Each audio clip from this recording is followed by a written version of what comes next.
Souvent, on fait des fixations sur des gens qui fautent, tout en sachant peut-être pas que la faute de celui qui est tombé aujourd'hui, si je ne veille pas, je reproduirai la même chose. Et donc, ce matin, j'aimerais parler avec nous de cette pensée. C'est Dieu qui produit en nous le vouloir et le faire. Amen. C'est Dieu qui produit en chacun d'entre nous le vouloir et le faire. Et donc, premier texte dans Timothée, chapitre 1, 2 Timothée chapitre 1.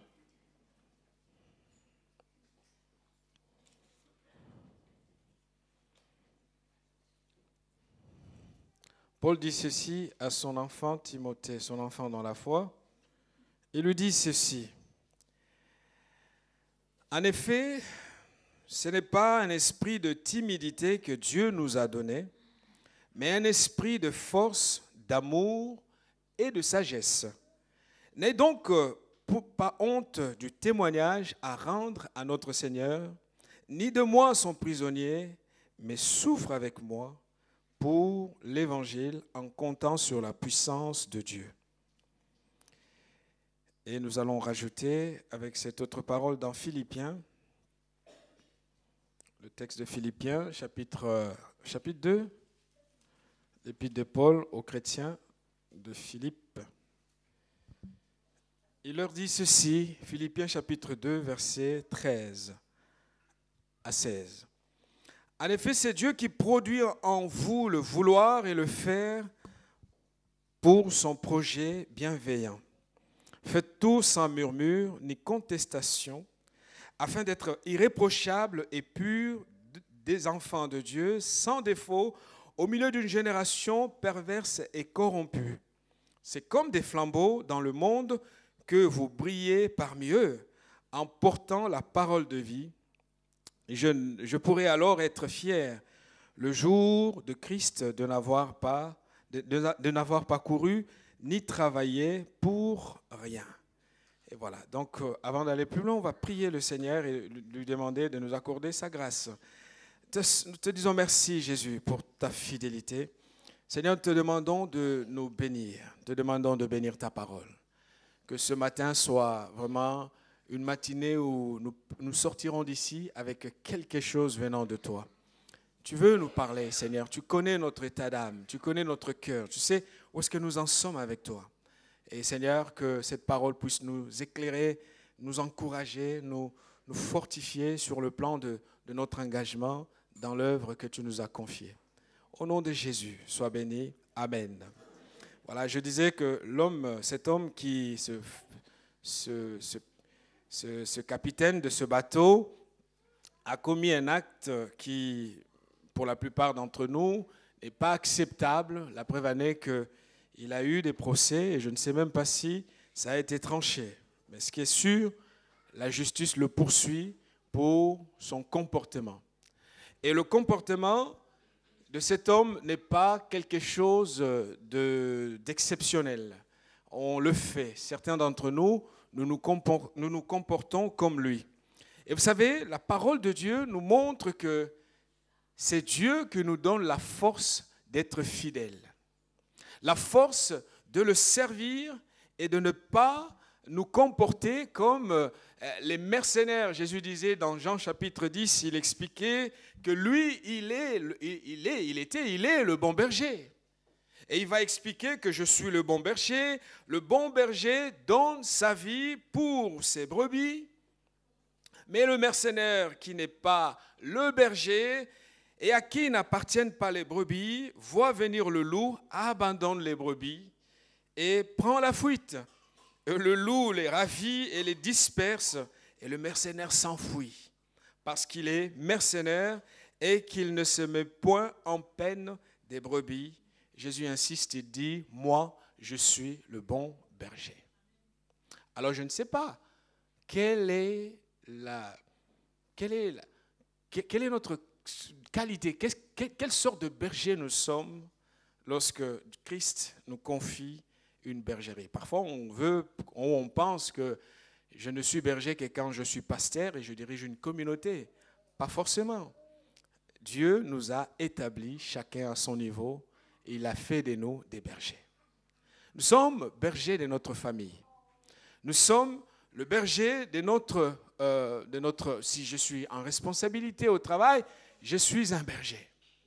Et quel est le comportement que je manifeste, que je montre lorsqu'arrivent les attaques des loups? Est-ce que je veux prendre la fuite ou je veux rester là pour faire mon travail comme il se doit? Et Dieu nous invite à un comportement qui honore son nom.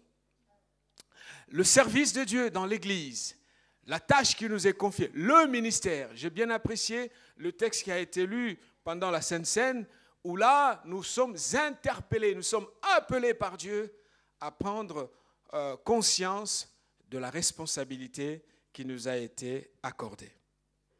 Et vous savez, le Seigneur nous a donné sa grâce, nous a libérés pour que nous puissions le servir. La Bible dit, lorsque Dieu va envoyer Moïse auprès des pharaons, il va lui dire dans Exode chapitre 7, verset 26, va dire à Pharaon de laisser partir mon peuple pour qu'il me serve. Nous avons été appelés par Dieu pour le servir, pour assumer une responsabilité. Alors, à tous les niveaux, dans la communauté, la question c'est, est-ce que je me comporte comme un berger ou je suis à l'image du mercenaire? Vous savez, le mercenaire n'a rien à faire du troupeau. Il est là pour son image. Il est là pour son avantage. Il est là pour ses intérêts personnels. C'est pour cela que quand ça va mal, il ne peut pas rester souffrir avec le troupeau. Il préfère s'en aller parce que sa vie ne cherche que les intérêts. Souvent, nous nous comportons comme des mercenaires lorsque nous cherchons Dieu que pour ce que nous pouvons obtenir de sa part. Et que Dieu, il est bon que quand il nous donne. Il est bon que quand il fait des choses pour nous. Et qu'arrivent des moments parfois de défis, de challenge, nous disons, mais je ne peux pas rester ici. Je préfère m'en aller. Frères et sœurs, ce matin, notre Église, notre communauté de Fondarie, j'aimerais simplement nous rappeler que c'est Dieu qui produit en nous le vouloir et le faire. C'est Dieu qui produit en nous le vouloir et le faire. Cela ne viendra pas de notre propre capacité, cela ne viendra pas de nos efforts, de notre intelligence. J'aime bien, c'est mon premier point, c'est Dieu qui nous donne la capacité. Paul dira dans 2 Corinthiens, prenez votre Bible, 2 Corinthiens chapitre 3, les versets 5 et 6, l'apôtre interpelle les Corinthiens. Il leur dit, ce n'est pas à dire que nous soyons par nous-mêmes capables de concevoir quelque chose comme venant de nous-mêmes. Notre capacité, au contraire, elle vient de Dieu. Et il nous a aussi rendus capables d'être ministres d'une nouvelle alliance. Non de la lettre, mais de l'esprit. Car la lettre tue, mais l'esprit vivifie. Et l'apôtre de dire, c'est Dieu qui nous donne la capacité. Le mot capacité, en grec, c'est un mot qui veut simplement nous rappeler que c'est Dieu qui nous rend capables. La plupart du temps, nous échouons ou nous arrêtons le service ou nous sortons du service lorsque nous pensons que je vais servir Dieu avec mes forces. Il est question de l'action du Saint-Esprit. Il est question de son énergie. Or, l'énergie de l'Esprit nous quitte lorsque nous confondons notre propre capacité avec la grâce de Dieu. La plupart des gens, nous n'avons pas le temps pour Dieu. Nous n'avons pas le temps pour l'Esprit de Dieu. Et nous forçons les choses. Et nous essayons de nos propres moyens à pousser dans notre direction. Et au bout d'un moment, on se rend compte que sans la grâce de Dieu, je ne peux aller très loin. Ce matin, nous avons besoin de Dieu. Nous avons besoin de son esprit. Nous avons besoin de son onction. Et le mot capacité, c'est le mot onction. Lorsqu'on choisissait un roi, on ne le choisissait pas pour sa beauté. On ne le choisissait pas parce qu'il venait d'une bonne famille. Il était roi parce que l'Esprit de Dieu reposait sur lui et on loignait d'huile. Une marque qui montrait que Dieu le rendait capable pour assumer ses fonctions. C'est pour cela qu'il est important, frères et sœurs, à ce que chacun d'entre nous, dans sa vie spirituelle et dans sa marche avec Dieu, apprenne à retourner régulièrement à la source pour demander à Dieu de remplir sa vie. La parole de Dieu dit, notre capacité vient de Dieu. Elle ne vient pas de nos relations. Elle ne vient pas de notre éducation. Elle ne vient pas de tous ceux qui nous entourent. Elle vient de Dieu qui a appelé.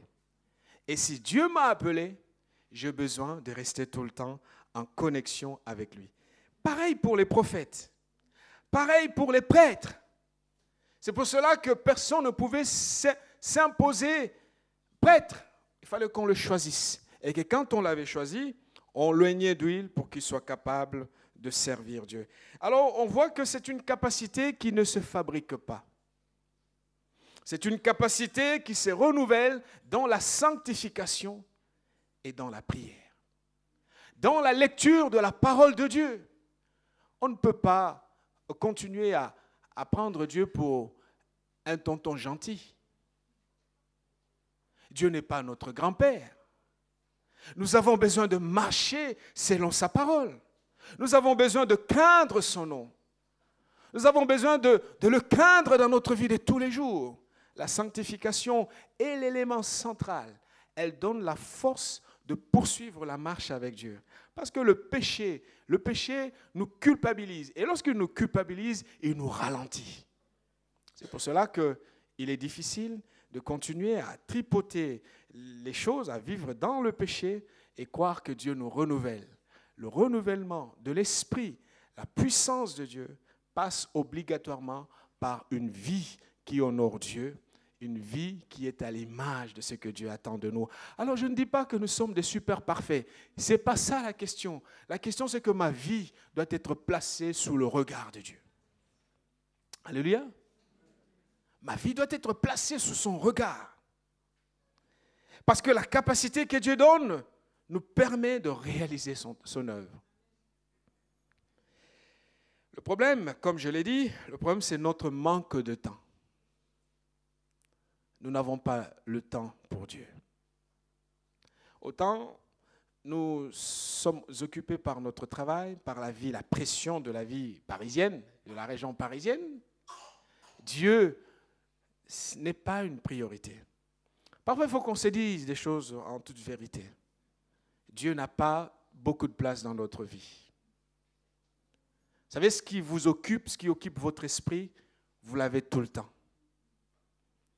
Votre smartphone, peut-être, est plus que Dieu. Parfois, on commence à consulter son smartphone avant d'avoir prié, le matin. Et on finit sa journée, on veut dormir, on ne dort pas avec la pensée de Dieu, mais on dort avec son smartphone. Vous savez, nous vivons les derniers temps. Et le diable n'est pas notre copain. C'est un ennemi. Et parce qu'il est ennemi, son objectif, c'est de nous ralentir. Mes amis, où est Dieu dans notre vie? On peut avoir de lui une idée culturelle. C'est pour cela que vous avez des gens se revendiquant, je suis de telle religion parce que je suis né dans telle culture. Nous, avec Dieu, ce n'est pas de cette question-là. Dieu est une affaire de relation personnelle. Amen. Le prophète Ésaïe dit, Dieu dit, je me laisserai trouver par quiconque me cherche. Si je ne cherche pas Dieu, je ne le trouverai pas. Le prophète Ésaïe va parler avec ironie. J'aime l'Éternel qui cache sa face à la maison d'Israël. Mais moi et les enfants que Dieu m'a confiés, nous sommes des signes et des prodiges dans cette génération. Parce que notre cœur est porté vers lui. Nous l'aimons, nous le cherchons, nous avons besoin de lui. Amen. Réfléchissons par rapport à notre propre vie et regardons très attentivement, est-ce que Dieu est réellement la priorité de ma vie?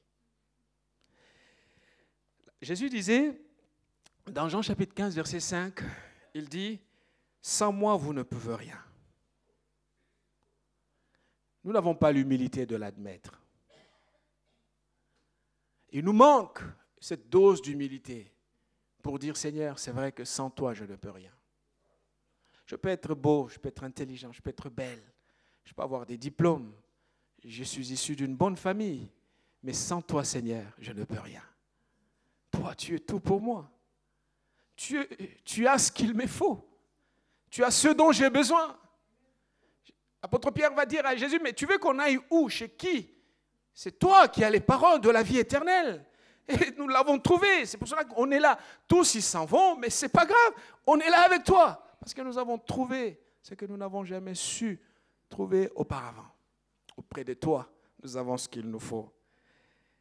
Pourquoi il y a un problème? Le problème est là parce que nous servons Dieu avec négligence, avec paresse.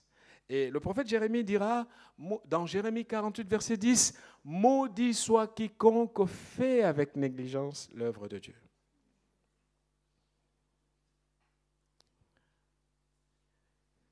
La négligence, le manque de consécration est un problème. Quand on fait quelque chose pour Dieu, faisons-le de tout notre cœur, sachant pour qui nous le faisons. Il y a des bénédictions parfois qui tardent à venir ou des problèmes qui nous arrivent tout simplement parce que nous n'apprenons pas à faire le point par rapport à notre vie, dans notre relation avec le Seigneur. N'oublions pas, la capacité vient de Dieu. Vous savez, lorsque vous voulez faire des kilomètres et que vous observez que votre réservoir est à sec, vous faites quoi? Vous allez à la station d'essence, vous mettez votre carburant, vous en avez besoin pour faire la route. Nos vies sont semblables à des véhicules, nous avons besoin de mettre le carburant. S'il n'y a pas assez de carburant, le véhicule va s'arrêter sur la route. Que l'on prie, il va s'arrêter. C'est une question de principe. Revenons à Dieu, parce que c'est lui seul qui produit en nous le vouloir et le faire. Et quand quelqu'un est entre les mains de Dieu, on voit la marque de Dieu sur sa vie. On voit la présence du Saint-Esprit. On voit l'action du Saint-Esprit. On voit la puissance du Saint-Esprit. Et nous en avons besoin. Amen. On va prendre deuxième point que j'aimerais partager ce matin avec nous, c'est que le Saint-Esprit est le meilleur leader. Je crois que quelqu'un allait dire Amen.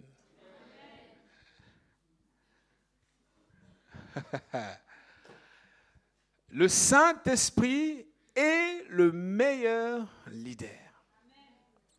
C'est ce que Paul, dans 2 Timothée, va expliquer à son fils Timothée. Il lui dit, ce n'est pas un esprit de timidité que Dieu nous a donné, mais un esprit de force, un esprit d'amour, un esprit de sagesse. Pourquoi? Parce qu'on reconnaît un bon leader, un bon responsable, par sa capacité à donner à ceux qui sont avec lui, qui travaillent avec lui, les moyens de se réaliser et d'accomplir la mission pour laquelle Dieu les a appelés. Paul, identifiant les limites de Timothée, il va revenir vers lui pour rappeler à ce jeune homme que tu as reçu l'Esprit de Dieu. Vous savez, parfois nous cherchons des choses que nous avons déjà. Et quand on cherche ce qu'on a déjà, on ne le trouvera pas du tout à l'extérieur. Il faut faire un retour sur soi pour le découvrir. N'est-ce pas? Vous avez déjà quelque chose dans votre maison, vous allez la chercher à l'extérieur. Vous ne la trouverez pas. Paul dit à Timothée, Timothée, entre dans le leadership du Saint-Esprit. Lui te donne la force. Il te donne l'amour. Il te donne la sagesse. Parce que ces 3 choses nous manquent souvent dans notre service à l'Éternel, notre Dieu. Et pourquoi Paul trouve qu'il est important de rappeler ces choses? Parce que la force, premier point, pour servir Dieu, nous vient de notre relation avec Dieu.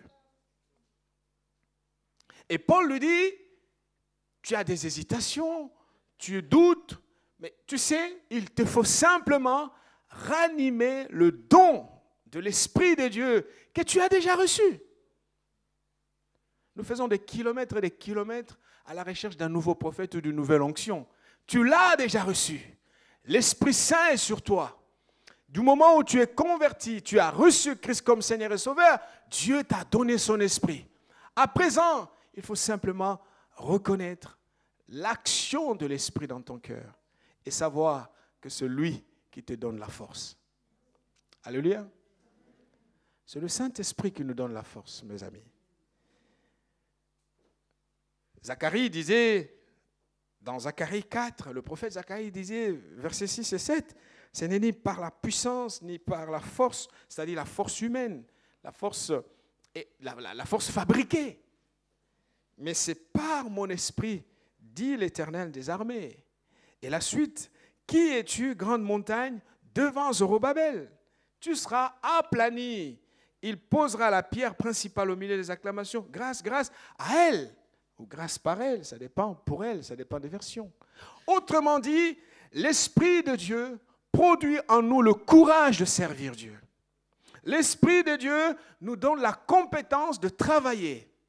C'est pour cela que lorsque Jésus va choisir les apôtres, il n'a pas pris des universitaires parmi eux, excepté Paul, qui sera d'ailleurs le rattrapé. Vous voyez, le seul à avoir fait des hautes études. Mais tous les autres étaient des gens simples. Mais avec des gens simples, l'Esprit de Dieu leur a donné son courage.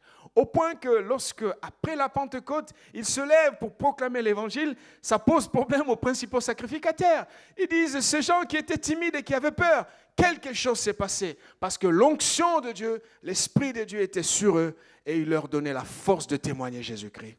Frères et sœurs, si nous sommes timides et que nous refusons de servir Dieu, il y a une question à se poser.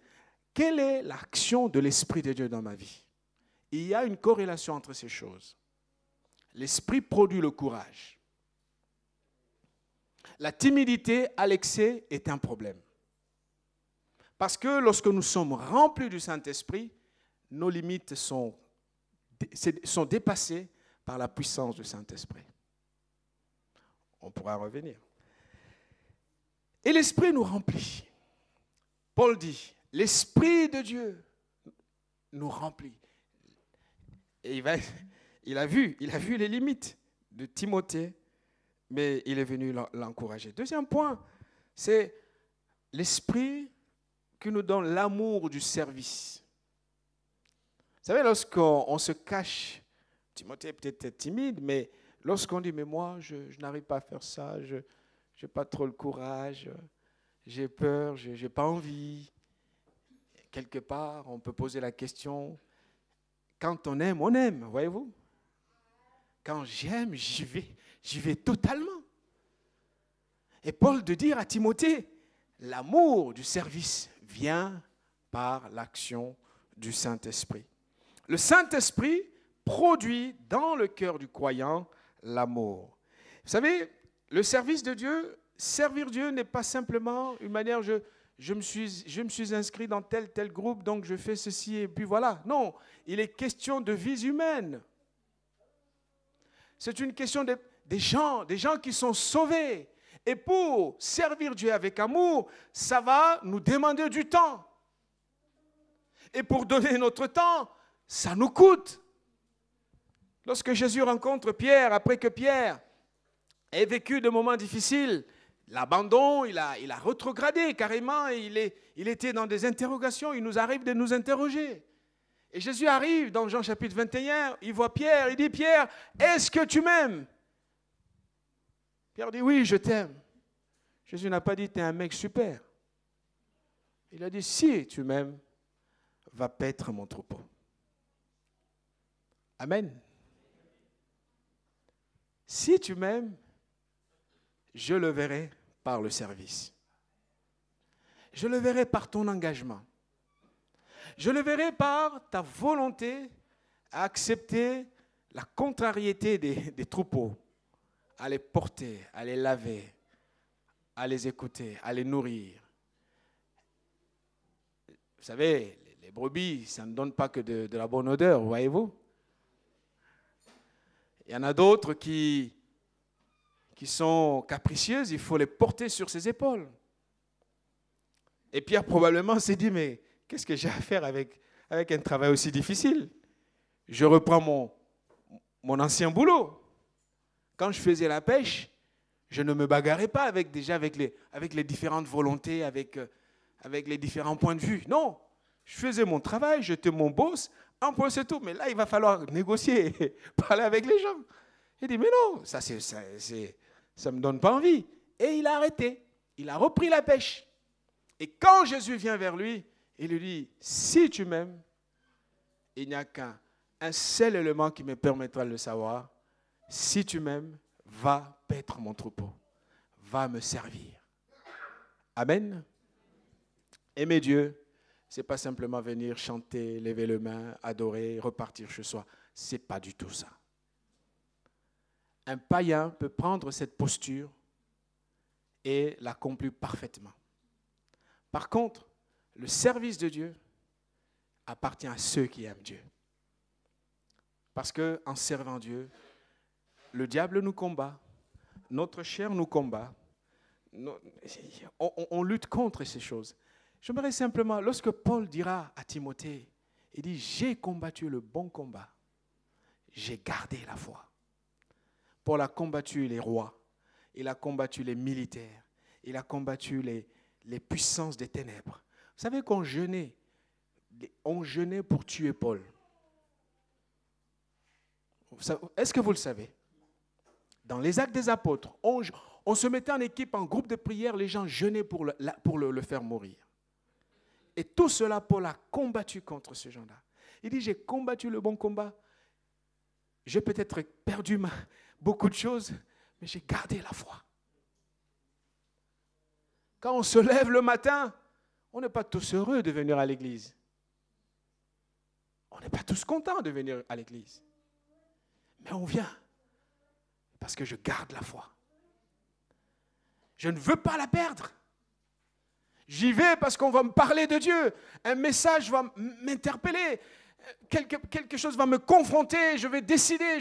Je vais confesser mon péché dans la prière. Seigneur, tu m'as parlé. Tu m'aimes. Tu me soutiens. Frères et sœurs, aimons Dieu. Troisième chose, c'est Paul va lui dire, l'Esprit te donne la sagesse de servir.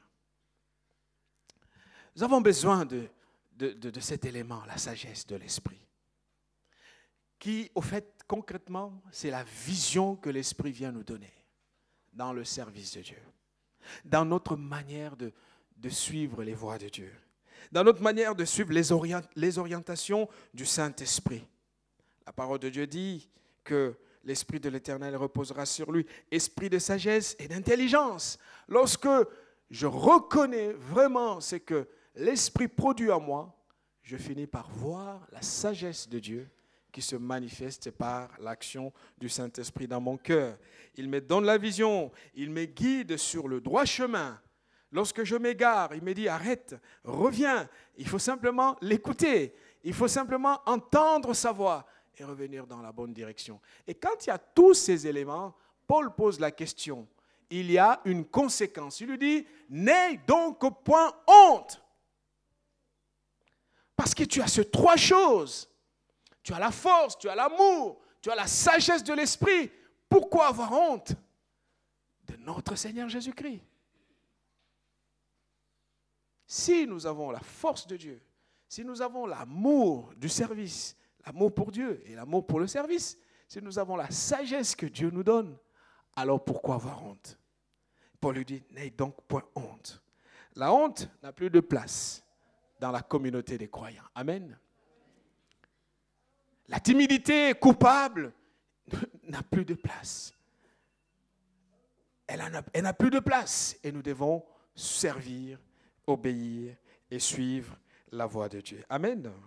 La question, et la dernière, c'est par là que je m'arrête. Où est-ce que nous en sommes avec Dieu ce matin? Très sincèrement. Est-ce qu'il y a toujours cette passion de Dieu et des choses de Dieu? Ou quelque part dans notre marche avec Dieu, les lumières s'éteignent et on se mure dans un silence qui va ouvrir le prochain chapitre, c'est notre propre destruction.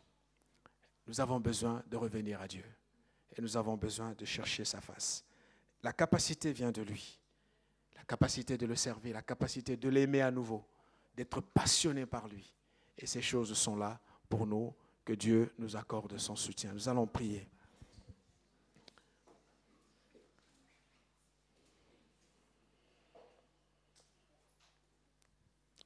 Tu es notre Dieu. Nous te remercions, Seigneur, ce matin. Nous te bénissons pour ta parole dans notre vie. Nous te demandons de nous encourager. Seigneur, chasse la timidité par l'action de ton Saint-Esprit.